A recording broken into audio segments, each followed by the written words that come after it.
very welcome to you and to especially Professor Langan, and give the floor to your introduction, please. My thanks to you, Tom, and Roland for participating in this event, to all of you for coming, and most especially the Newmaninstitutet for the invitation. This is actually my second time to Sweden. The last one was more than 20 years ago, so it's good to get new impressions, and especially good that my coming coincides with the arrival of spring in this part of the world.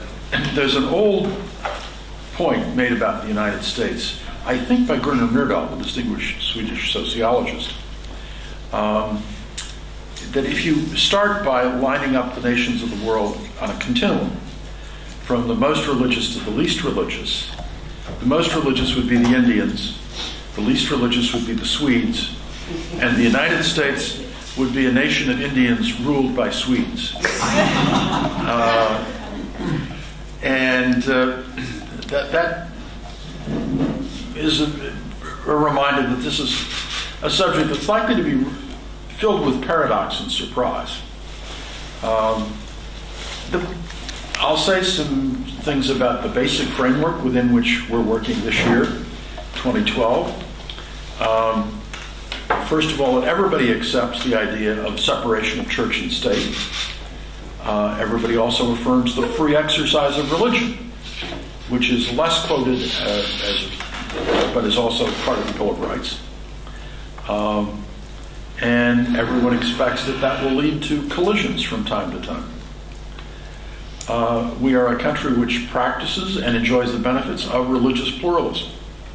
Traditionally, this was understood as Protestants, Catholics, and Jews. But now we have a significant Islamic community and a significant Hindu community.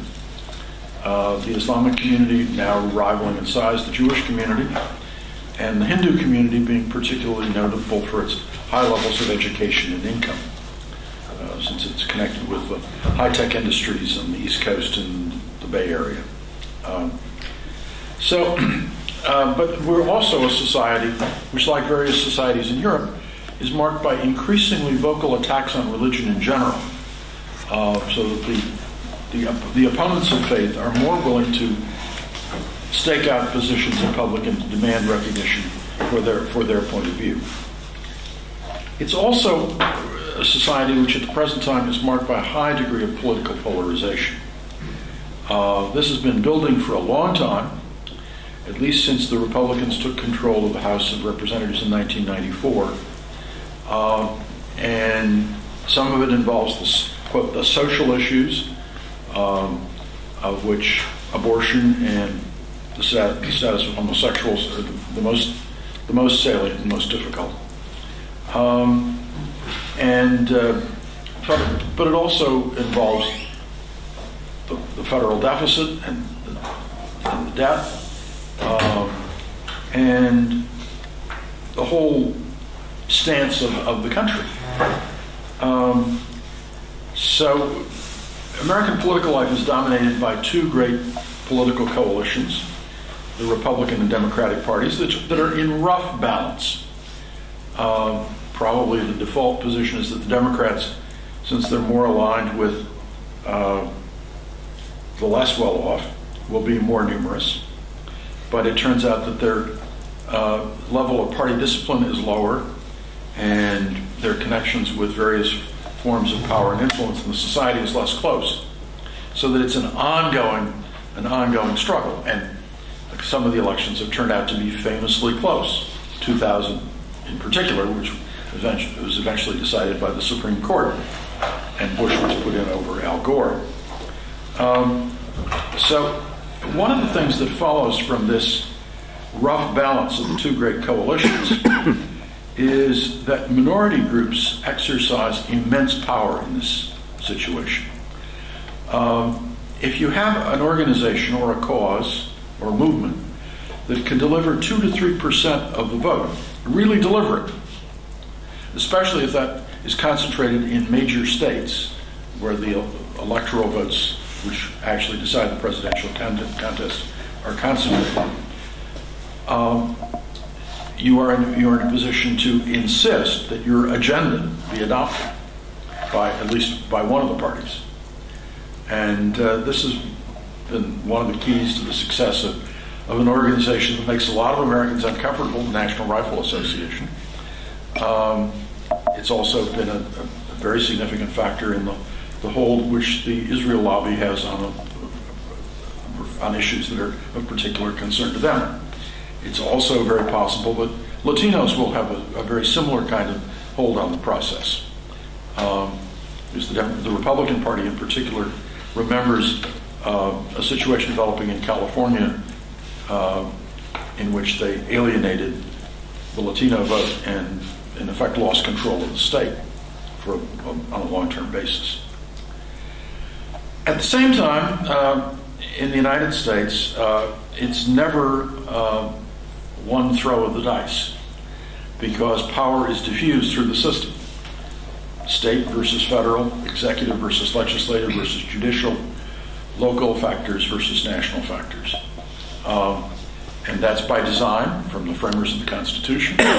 And in effect, everybody learns to live with this. And it prevents the decisive resolution of most issues, so that they have a way of going on for generations. So that the system as a whole, despite occasional sharp swings, manifests a high degree of stability. In thinking about the United States in comparison with Europe, it's important to bear in mind that there's never been a really significant or enduring socialist party in the United States. There are obvious differences in economic policy and in class orientation, but class itself is a reality that makes most Americans uncomfortable and is rarely discussed in public, because there's an overall ethos, powerful ethos of democratic egalitarianism, and the pretense, at any rate, even when people aspire to quasi-royal status as the Kennedys did, is that we're all just folks. And even a similar dynasty on the Republican side, like the Bush, emphasized folksiness in ways that were intended to obscure a lot of the social and economic realities.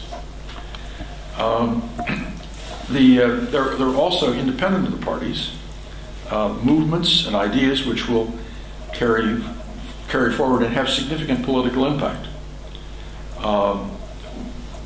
Ecological concerns, environmental concerns are important, but they're not clearly related to the parties.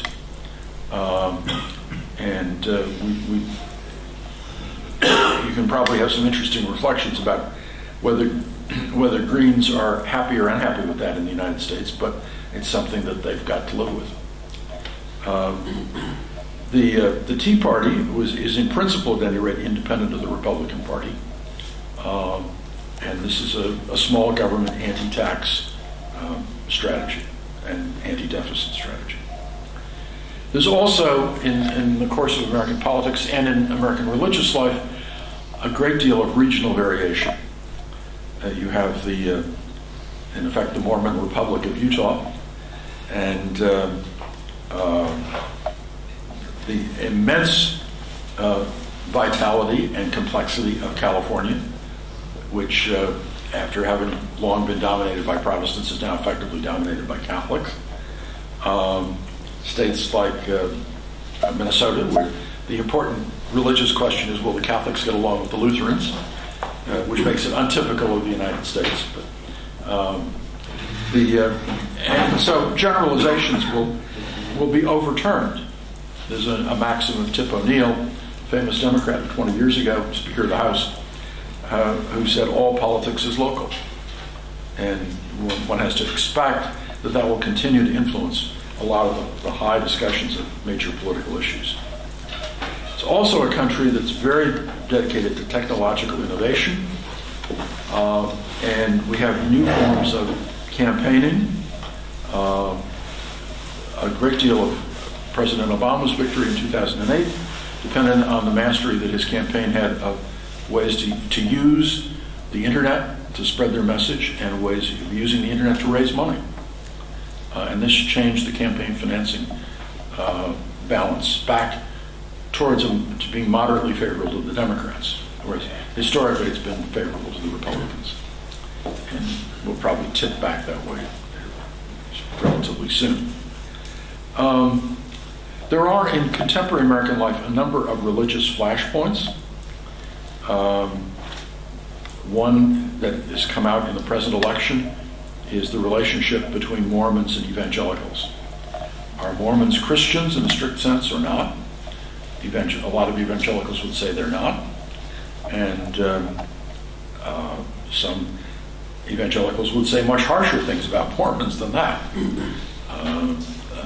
Follow one evangelical preacher who just regards them as the offspring of Satan. This may make it difficult for some evangelicals to support the likeliest Republican candidate, Mr. Romney. Muslims are also a flashpoint. In some notes for this, I said the question is, do we think about them as immigrants or as terrorists? If we think about them as immigrants, that this is in American history and experience very positive. If we think about them as terrorists, it's obviously very negative, and that depends on the interpretation of 9/11.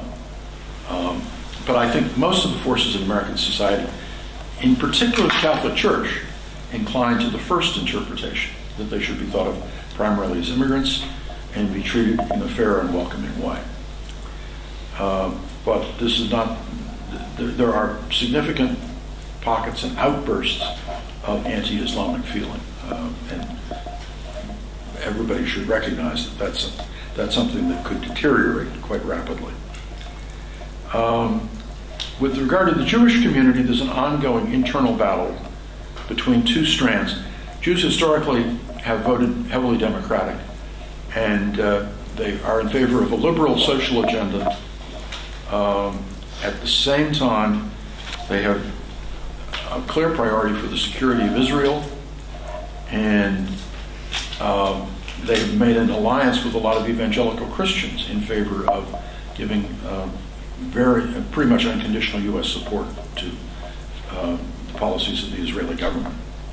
So, and that's a battle that's waged with considerable passion within the Jewish community. With Catholics, the question of political conflict has come front and center and has gotten a lot of attention just in the last couple of months, though this is something that's been brewing for a long time.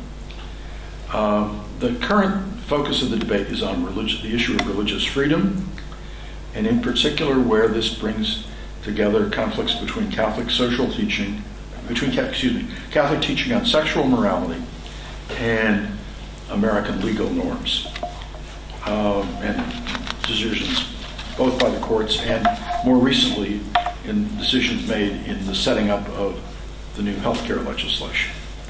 So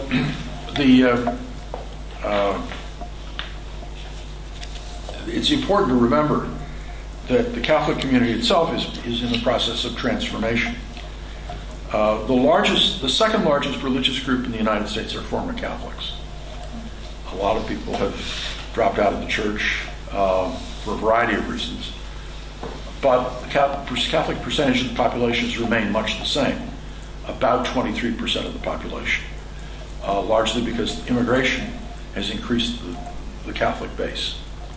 And that means a lot of internal stress within the Catholic community, because a lot of the clergy are not especially well prepared to deal with this, and this involves a lot of closing of local churches and building of new churches, and a lot of administrative tension that comes out of this. I'm now getting to the point where you expected me to begin. What's going on in the current debate between the bishops and the Catholic bishops and the Obama administration? Even here, we have to back up in some ways, because this goes back to two decisions that were taken a while back. One in 1973, when the Supreme Court in Roe versus Wade struck down the abortion statutes in the states and set up a regime of pretty much unrestricted abortion in the first trimester, and a fairly extensive regulation of abortion in the final trimester. And there's a lot of argument about that. It was, in some respects, an undemocratic intervention on an issue in which the political system was pretty well stuck. And it meant for a generation, the bishops were at odds not with the government, but with the Supreme Court. Now, the Supreme Court has changed. One of the interesting things is there are now 6 Catholics on the court, which would have amazed anybody prior to this generation. There used to be, when I was young, 1 Catholic on the Supreme Court, and that was plenty. But the court now consists of 6 Catholics and 3 Jews. That's unlikely to continue indefinitely, but it's the framework within which current debating is done. And part of the value attached to the presidency is the president's ability to make nominations to the Supreme Court. And particularly for Republicans, they think if they control all 3 branches, they will get the kind of justices that they want, and that they may produce actually a reversal of Roe v. Wade. The other piece of background that you need to be aware of is what's called the Hyde Amendment. The Hyde Amendment was introduced by a Catholic Democrat from Illinois, connected with the Chicago political machine, he's not a Democrat, he's a Republican. I made a seriously mistake there. And not connected with the Democratic machine. But a very gregarious, effective politician. And he got the Congress to accept the view that given the level of religious disagreement about abortion, there should not be federal funding of abortions. And this was to apply across the board. And federal programs were not to get involved in the funding of abortions. And that remained a shared understanding in American political life for about 2 decades. And now it's, with particularly the change in the healthcare system brought about by what the Republicans like to call Obamacare, the federal health legislation of 2010, that's very much up for grabs, and that's what lies behind the argument between the bishops and the Obama administration. The Obama administration thinks about funding for abortion and for contraception as a matter of women's rights. And they will grant very restricted exemptions for organizations that have religious objections to their conception of women's rights. And they originally proposed to restrict this exemption to churches understood very narrowly, where the members are part of the religious group, the employees are part of the religious group, and the people being serviced are members of the religious group. This puts Catholic hospitals and educational institutions in a very awkward position because they serve much more mixed communities and they have mixed bodies of employees. And so the administration thinks that they should be bound by the norms that would apply to ordinary non-religious institutions. The bishops think that this is a matter of the way in which the church does its ministry to the world and to society, and that the administration policy would restrict the freedom of the Catholic community to define the mission of its institutions and to govern its own institutions according to its own theological norms. So this sets up the conflict in its current form. It's not as if I suspect that Obama is anti-Catholic or particularly wanted this conflict. But I think he was insensitive to what it was about. And I also think that you know, one of the major cultural influences on his life was the Harvard Law School. And the policy that he's pursuing is pretty much what you would expect from a graduate of the Harvard Law School.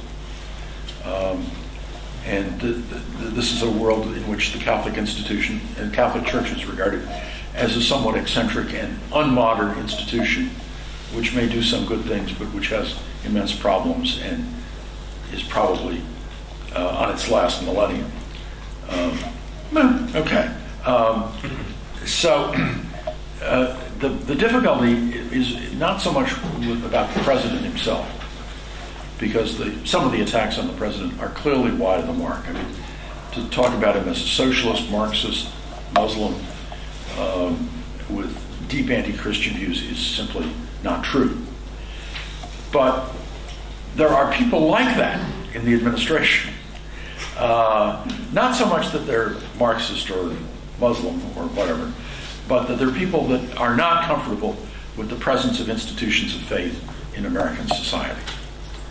And especially this will be true for people who define their political identity largely in terms of the women's movement and of the homosexual agenda. These people are very likely to experience profound alienation from Roman Catholicism and its official teaching. So, and these people exercise far more power in the Democratic Party than they do in the Republican Party.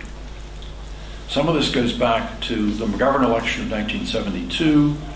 Democrats lost badly, but they put in new sets of rules for the choice of delegates for the convention, which aimed at equality between men and women and representation of minority groups and so on. And so the Democratic Party became much more sensitive to feminist agenda and then subsequently to the gay agenda than the Republicans. It's not a matter of night and day, but it's a very significant difference in the weight of the agendas that these groups have. But given the overall shape of polarization and the fact that if you can, again, deliver 2 to 3% of the vote for your agenda, your issues, you can really put a lot of pressure on a political party. So it's a conflict that's not simply going to be wished away or be resolved by some simple act of repentance or reconciliation.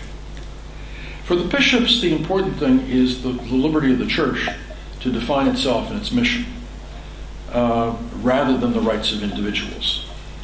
Sometimes when people think about religious freedom, they think about people getting burned at the stake or otherwise martyred for having religious beliefs. That's not what's going on here. It's a question about whether the religious beliefs will prevail in the shaping of institutional life if they come in conflict with certain broadly held legal norms.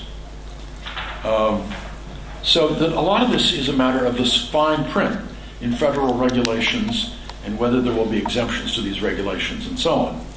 This will make it not easy to sustain public interest in the details of the debate over a long period of time, because the great American public is best understood by the great American media, which says when you get to a certain point of depth, let's talk about something else. We're not sure what that might be, but we'll try something else.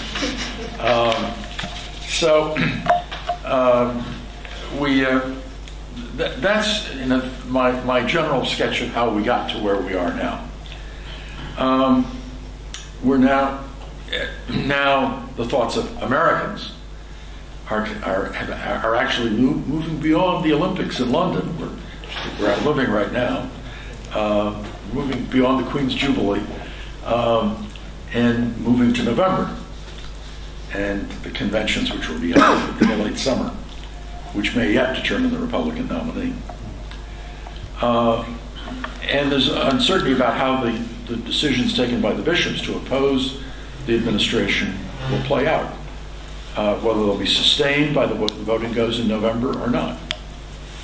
The bishops, frankly, have got a more aggressive policy than the Catholic Church usually adopts. This will be a story from another part of the world which can illuminate parts of the American reality, I think, more quickly. Some years ago, I was in Argentina, and I was talking with a priest who was a specialist and an advisor on bioethics for the Archdiocese of Buenos Aires. And Argentina at that point was still the state religion, Catholicism was still the state religion in Argentina. But Argentina had a system of universal access to healthcare. And I asked this priest, well, in this country is the issue of abortion worked out? And he said, well, abortion takes place all the time. Then I asked, well, how is it paid for? He said, well, it's paid for on the government program. And I thought, well, that's very interesting. Here, this is an overwhelmingly Catholic country, and this is the way that it's worked out. And I thought nothing would be more likely to enrage Americans than such a resolution. The pro-choice people would find it terrible because abortion is not legitimate and denied legal status, not affirmed as a right. And pro-life people would be horrified that government money was being used to finance abortions, provide abortions for people. It is a compromise that seemed to work in that culture for a variety of reasons. Because it's a culture which probably does not place as high a value on transparency and consistency as countries like the Netherlands or the United States. But it's a reminder that Catholicism is present in many different cultures around the world, and it's rare for the Church to get as involved in the details of legislation anywhere as it currently is getting engaged in the United States. There's a certain tendency that the American bishops may end up being more Catholic than the Pope. Because the Vatican normally prefers a more subtle, indirect way of negotiating things, and is not anxious to get these issues decided in a full-blooded political contest. This conflict also raises questions about how Catholicism and conservative religion in general, evangelical Protestantism particularly, and Orthodox Judaism, will live with an increasingly secular society.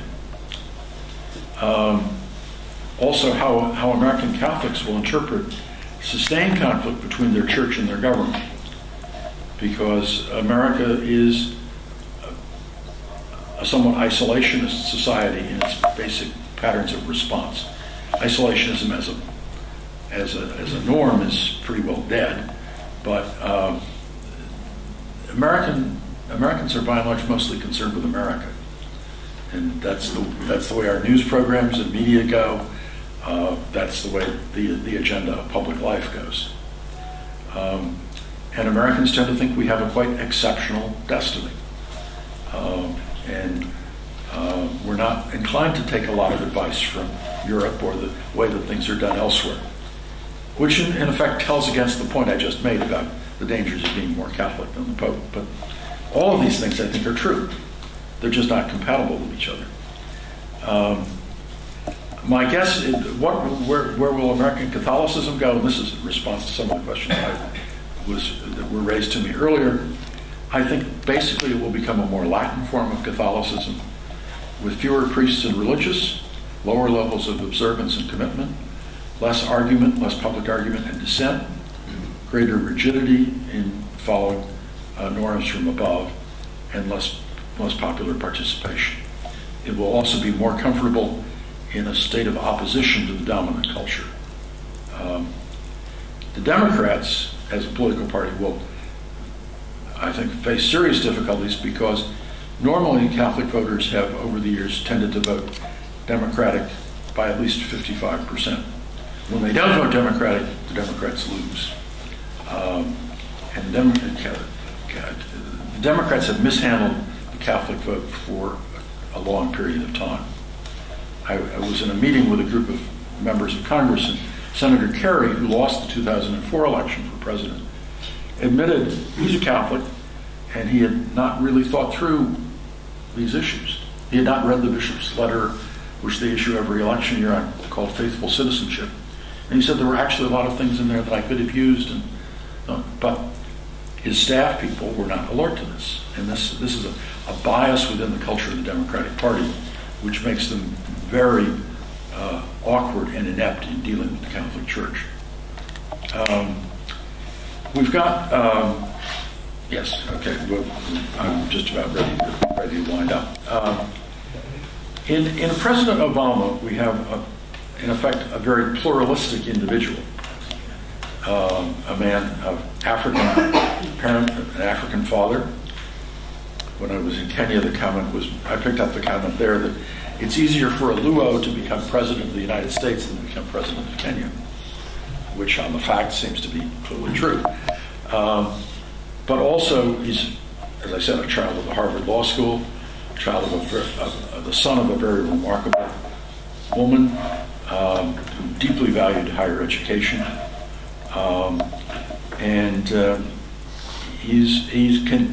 Like Whitman, he contains within himself multitudes. And he's not a person whom the bishops will find it easy to discredit. He's not a knight in shining armor either, by any means, but and the bishops are not going to be comfortable with this fight. They're probably their real quarrel, I think, is more with the culture of the Democratic Party. But again, the bishops also do not want to engage in politics in a way that would call in question their tax exemption. There is a general tax exemption for religious organizations, but they lose it if they participate directly in electoral politics. If they endorse candidates by name, if they wind up getting too closely involved with a particular party. And the bishops don't want to lose that. So both the bishops and the faithful will face the prospect of living in a complex, difficult, tense situation. And some of them think that will produce a new flowering of faith. Others, I think, are afraid it may produce yet more alienation by ordinary Catholics from the Church. I'm neither a sociologist nor a prophet, so I simply present that to you. Thank you very much, Professor Langan. That was a lot of interesting aspects of the overall issue here tonight.